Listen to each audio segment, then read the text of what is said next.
Okay, so if you look in your factoring tree, when we get to binomials, well, the first thing is, what is a binomial? Just remind me. Two terms. Right, polynomial of two terms. Okay, great. So when we're factoring binomials, the first step, of course, is GCF. And then once we've done the GCF, that's always our first step in factoring. Once we've done that, with binomials, two terms, we're looking for three things, okay? Difference of squares,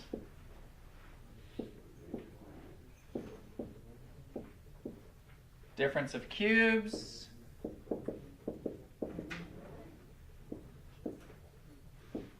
and sum of cubes.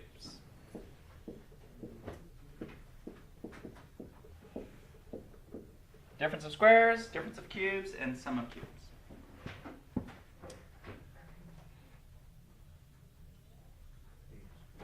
So, let's take a look at the first one, a difference of squares. So the main word, well, there's two main words, I guess. Difference. In mathematics, what do we mean by a difference? Subtraction, right. So we have something minus something, okay?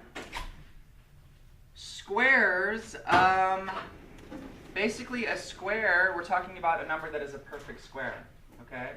Now, sometimes it gets confusing when we're talking about a perfect square with just a regular number versus with a variable. So we need to be really clear on this, okay? Let's start with numbers. Numbers are easier. If I wanted to tell you numbers that were perfect squares, the best way to do that is just start with 1 and go to 2 and go to 3 and square all of those. And that produces perfect squares. Okay, so for instance, if I start with the number 1, if I square 1, you get 1 squared, which is what? 1 is a perfect square. Okay.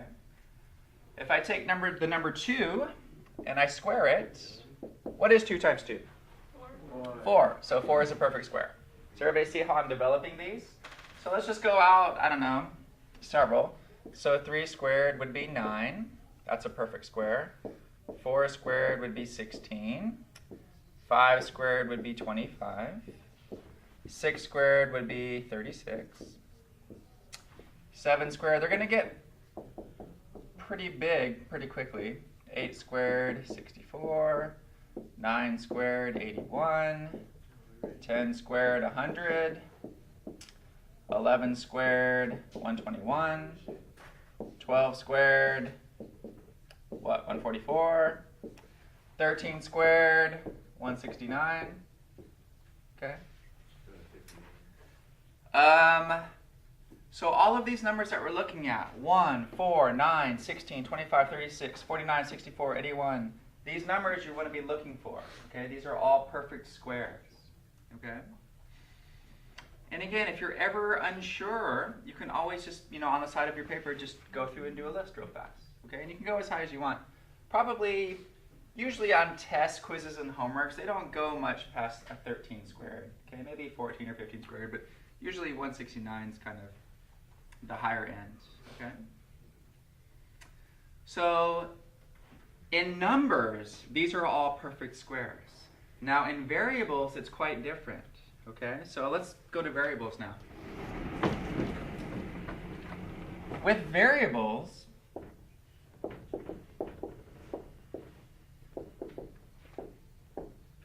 any even power is a perfect square. So that is something that we really need to know to be able to handle this section. Okay. With variables, any even power is a perfect square. So, if I have x to the second power, that's a perfect square. Okay. What makes x squared? X times x. All right. If I have x to the fourth power, that is a perfect square. What makes x to the fourth? X squared times x squared. Okay. If you have x to the 20th power, is this a perfect square? Yes, because anything that's even is a perfect square. What times what will give you x to the 20th? x to the 10 times x to the 10. What rule is that, right? That's our, if I said what is x to the 10 times x to the 10, what do I do with those exponents? I add it, right? And that's what creates x to the 20th. Okay? So any even power, x to anything that's an even power is a perfect square. All right? And it's seen here because our rule when I'm multiplying variables with the same exponent, I add the powers. And that's my rule. Okay? So keep separate perfect squares in terms of just regular numbers and perfect squares in terms of variables. Okay? Once I'm good at that, then I'm ready to handle the difference of squares. So let's take a look at what the formula says. Here's my difference of squares formula.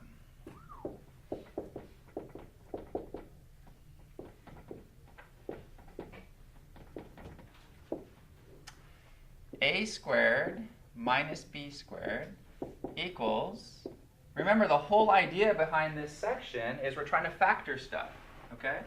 Here I have two terms, it's a binomial, something squared minus something squared, a difference, a subtraction of two squares, something squared minus something squared, okay? The way that you factor this is a minus b times a plus b. That is how you successfully factor a difference of two squares.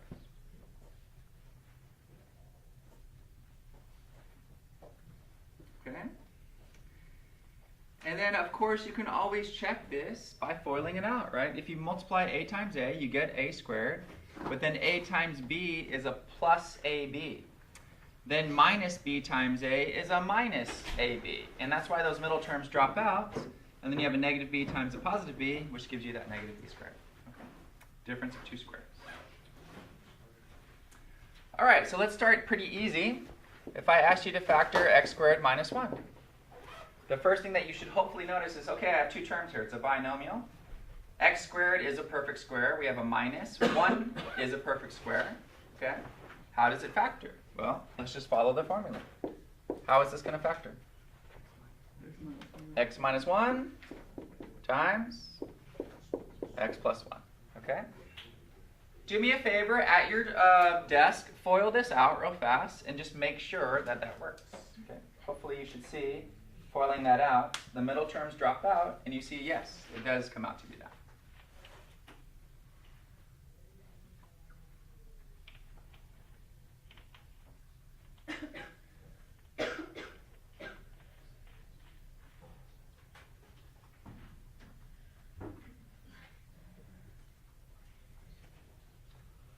Everybody get it?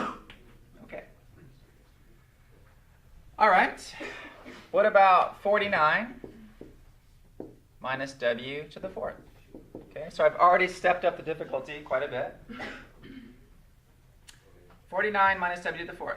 So 49 is just a regular number, so I probably would take a quick look over there. Is 49 a perfect square? Darius, Lionel, please, guys. What about w to the 4th? Any variable raised to an even power is a perfect square. Okay? As these things get more and more complex, one thing that I would recommend that you do is rewrite these in this form exactly. Okay? For instance, 49, I'm going to choose to write that as 7 square minus w to the 4th, that's w square squared. Does that kind of make sense at all?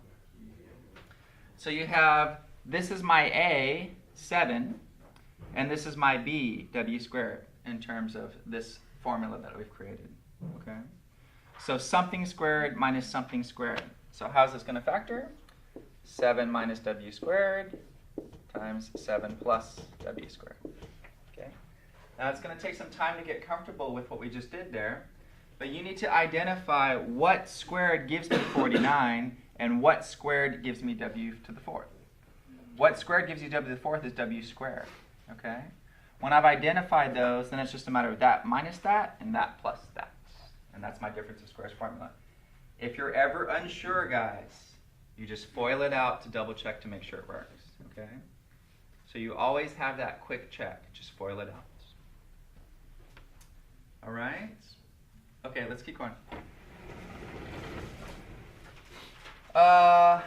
Z squared minus 100.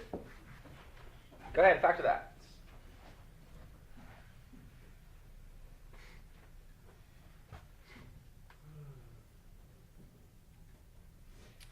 So it should take just a second to recognize z squared is a perfect square. 100 squared is 10 squared. Once I see z squared minus 10 squared, then I go right into a difference of squares factoring. Z minus 10, z plus 10. Okay. If I'm unsure, go ahead and FOIL it out and just double check to make sure it comes out correctly.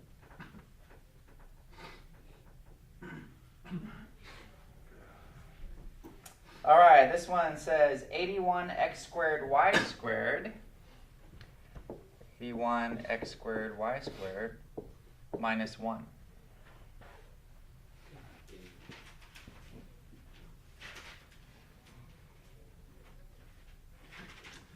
So 1 is a perfect square because 1 times 1 equals 1. 81x squared and y squared. Well, the variables are both to even powers, so we know that's definitely a perfect square. And then 81 is 9 squared, okay? So it should just take a few minutes to just double check that, make sure everything is a perfect square. Then again, I recommend you figure out what do you have to square to get each of those, and then you can plug it into your formula that we've developed, okay? So with 81x squared y squared, what you're actually squaring is 9xy. 9xy times 9xy is 81x squared y squared. Over here it's just 1. 1 squared is 1. Once I figure out what that is, then I just take each of them. So I'll have 9xy minus 1 and 9xy plus 1. Okay?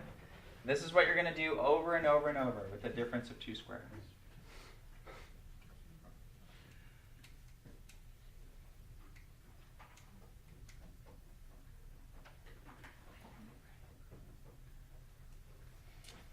All right, what about x squared minus 5? Factor that.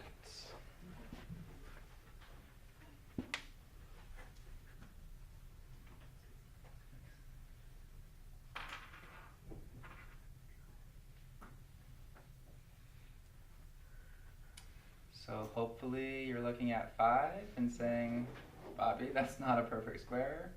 I can't factor this. All right. Everybody with me on that? Yes. Not every number is a perfect square. 5 is a perfect example of one that's not. Okay, so that can't be factored. All right. Has to be one of those perfect squares over there. Okay.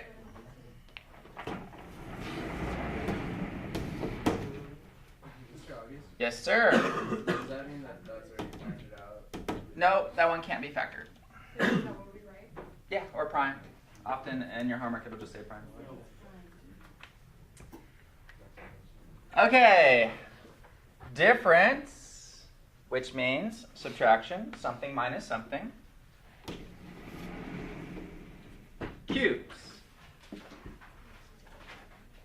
Square is something times something, right? That produces a perfect square. What's a cube? Something times itself times itself. Okay, 3 times. Okay, just like we did with the numbers, let's take a look at some perfect cubes. These are going to get big really fast. So it's good to get familiar with numbers that are perfect cubes. Okay, let's start with 1. 1 cubed is just 1. 1 times 1 times 1 is 1. What is 2 times 2 times 2? 8. Okay, so 8 is a perfect cube produced by 2 times 2 times 2. What is 3 to the third? 27. So 27 is our next perfect cube. Okay, and again, these are going to get really big super fast. What is 4 to the third power? 64, I believe, right? It's okay. We might have to get a calculator out pretty soon. What is 5 to the third power? I think it's 125, but you guys can double check. All right. We don't have to go too much further. Somebody get a calculator and tell me what 6 to the third and 7 to the third is. 216? And what about 7? 343? Okay. So these numbers here we're on the lookout for. All of these numbers are perfect cubes. And again, this list is going to be easy because it gets so big so fast, okay? So we're looking for 1, 8, 27, 64, 125, 216, 343. These are numbers that are all perfect cubes. How do we get those perfect cubes? Well, we just started with 1. 1 cubed is 1. 2 cubed is 8. 3 cubed is 27. Okay? Those produce perfect cubes.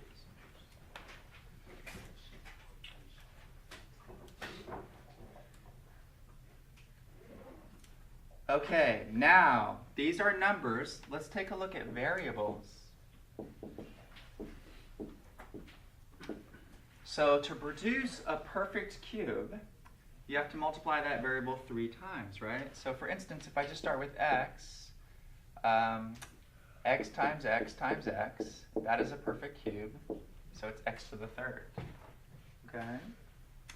If I go to my next variable, let's go x squared times x squared times x squared. That produces x to the what power? 6. Is everybody with me on that? So x cubed is a perfect cube. X to the 6th is a perfect cube. Let's go to the third. X to the third times x to the third times x to the third. What does that produce? X to the 9th. Okay? What is kind of the general pattern of perfect cubes if you're looking at these numbers? 3, 6, 9, multiples of 3. Great. So with perfect squares, it was multiples of 2, which are even numbers. With perfect cubes and variables, it's multiples of 3. Okay? So we're looking for multiples of 3. Powers that are multiples of 3. Okay? So that's what you guys are looking for. Variables raised to a multiple of 3, that's a perfect cube. Any of these numbers, 1, 8, 27, 64, 125, those are perfect cubes. Okay? So if I have one of those minus another one of those, I'm in my difference of cubes formula.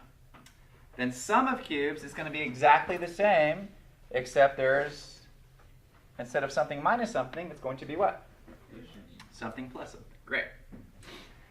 Okay, now unfortunately, this formula is a little bit more ugly, I guess, than the difference of squares formula, but let's put it up.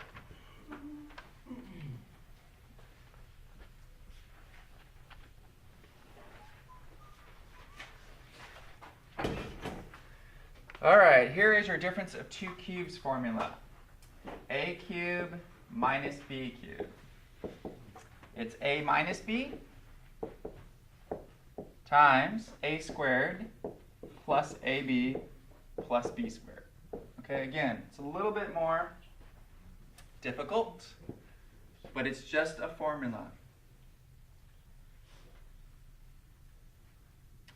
So your job is to follow this formula exactly anytime you're given a difference of 2 cubes. Okay, let's start with the easy one. Let's start with you're asked to factor x cubed minus 1.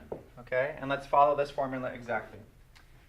So x cubed is a perfect cube, x times x times x. 1 cubed is a perfect cube, 1 times 1 times 1. All right? So in my formula here, a here is going to be x, and b here is just going to be 1. Okay?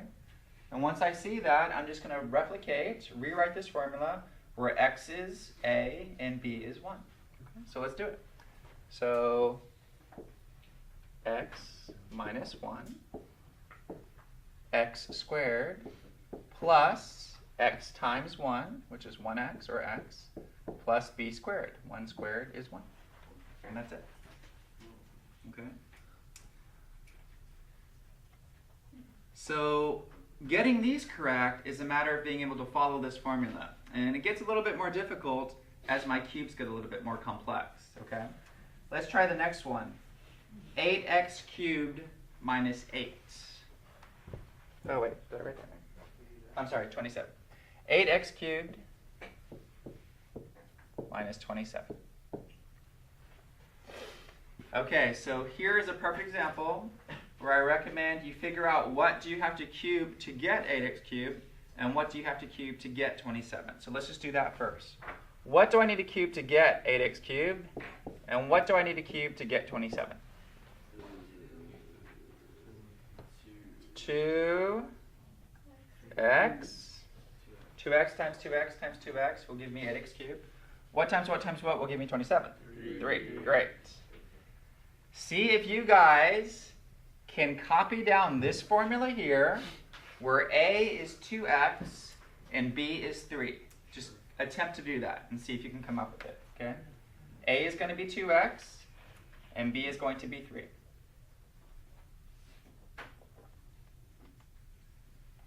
So be careful, it gets a little tricky in the second set of parentheses.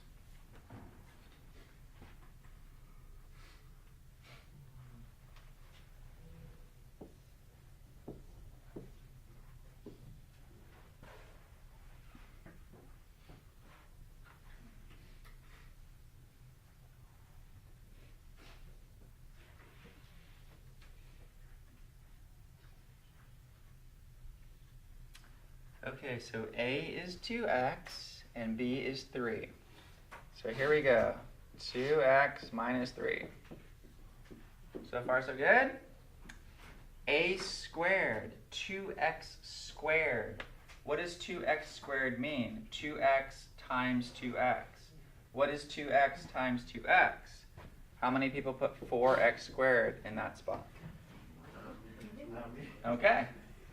That's a big point where people get confused. A lot of people just put 2x squared in this spot, and that's wrong, okay? The reason that's wrong is because A is 2x, and you're squaring that whole thing. 2x times 2x is 4x squared, okay? Then plus A times B, what is 2x times 3? 6x. So hopefully you got a 6x there. And then plus, what is 3 squared? 3 times 3 is 9. Okay.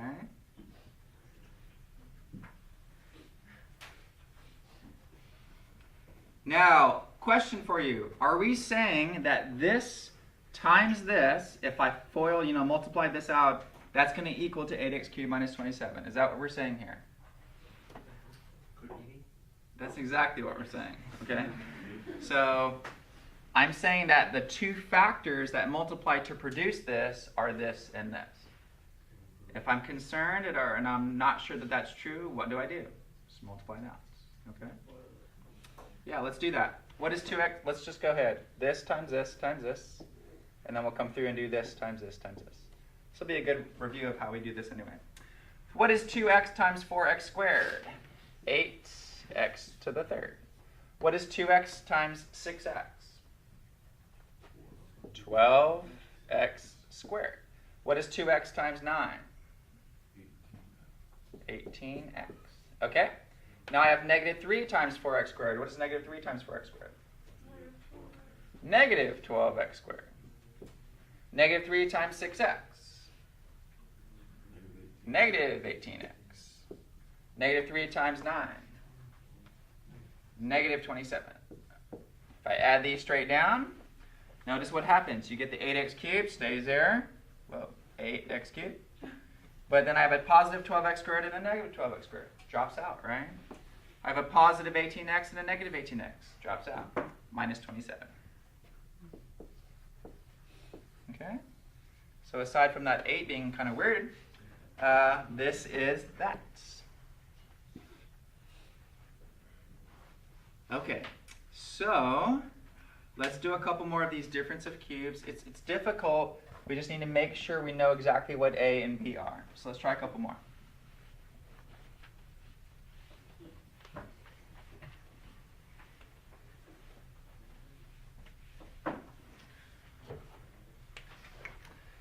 See if you guys can do x to the 9 minus 125. Take a few minutes. See if you can get x to the 9 minus 125.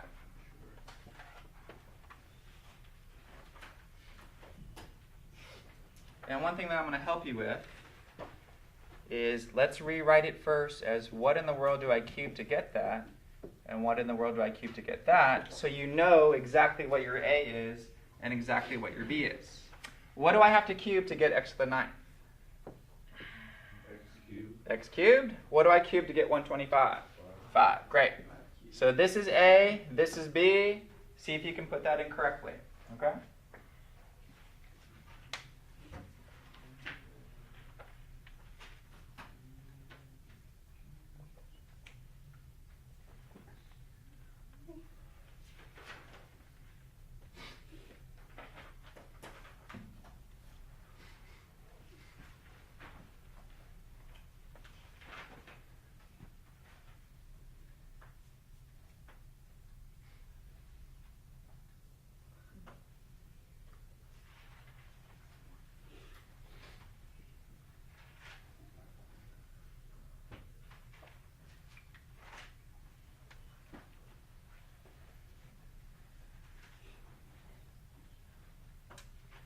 again, it's not too bad in the first set of parentheses, but then it gets a little bit trickier in the second set.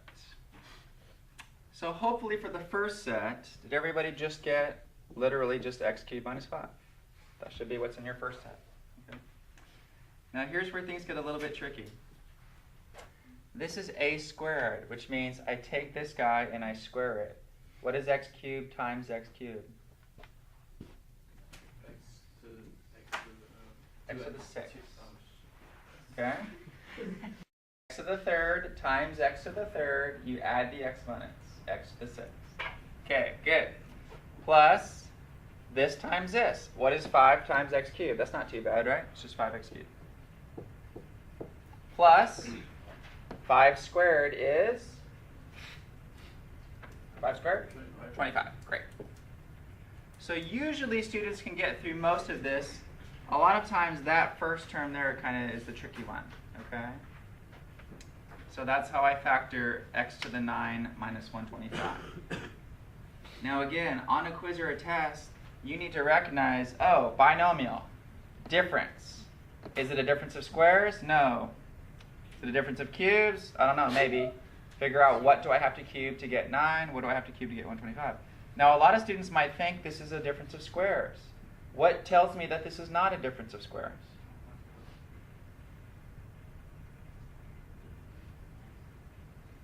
So with variables, they have to be raised to what type of power to be a perfect square? Even, right? X to the 9th is not even. Although what's tricky is 9 is a perfect square, the number itself 9, but not x to the 9th. You guys see that? Yeah. X has to be raised to an even number. So again, treat the numbers and the variables different because they're different. Okay, that is a difference of cubes. What do you think the sum of cubes is like? Well, it's almost identical. So let's write them right underneath each other. This was a difference of cubes. This is your sum of cubes formula. A cubed plus b cubed. Okay? A cubed plus b cubed. So instead of a minus b, you're going to get a plus b. Okay? Now the a squared and the ab and the b squared are all the same. The only thing that's different in the second set of parentheses is the first sign instead of a plus is a minus. But everything else is identical. All right? So if you spend a little time looking at these formulas, they're almost identical, except it goes plus minus, where this one goes minus plus. Okay? That's the only difference. So this is my difference of cubes formula. This is my sum of cubes formula. Great. So if I asked you to factor x cubed plus 8, you should be able to do that. Go ahead, factor x cubed plus 8. It's a sum of two cubes, and just use the sum of cubes formula.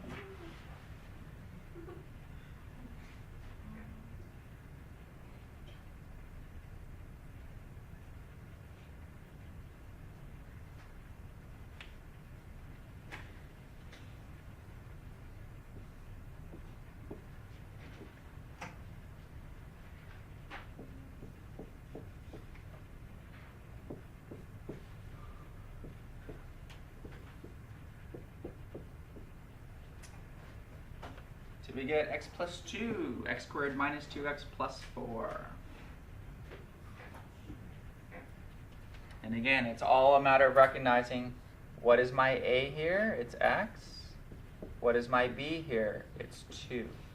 Okay? And so I was just putting in the x's for the a's. I was putting in the 2 for the b's. And that's what you should create.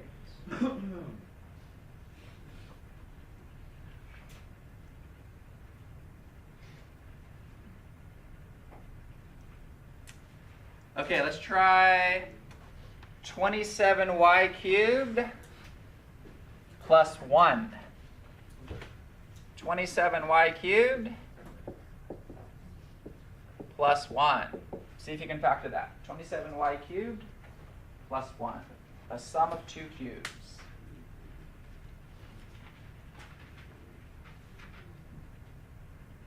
So again, don't even attempt it until you figure out exactly what you need to cube to get 27y cubed.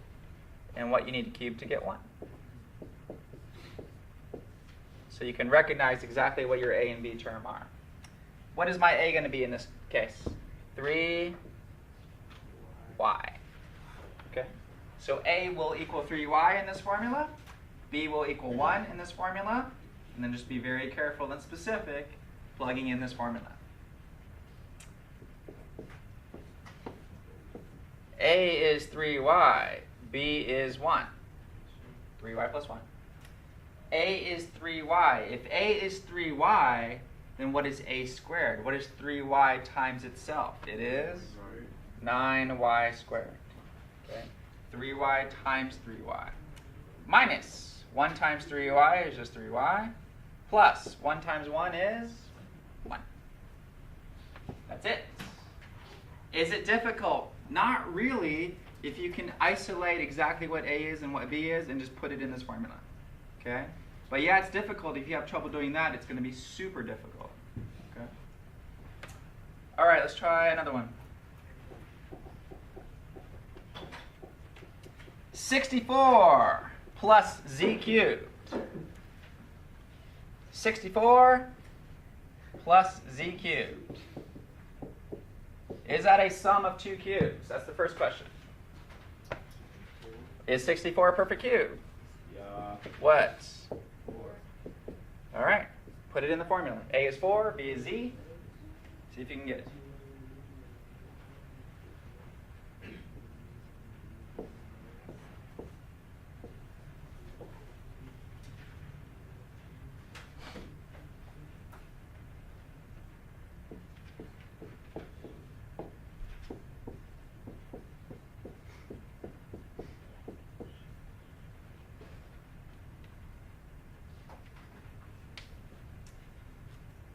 Plus z, 16 minus 4z plus z squared. Okay. In this particular problem, a in our formula was 4, and b in our formula was z. Okay.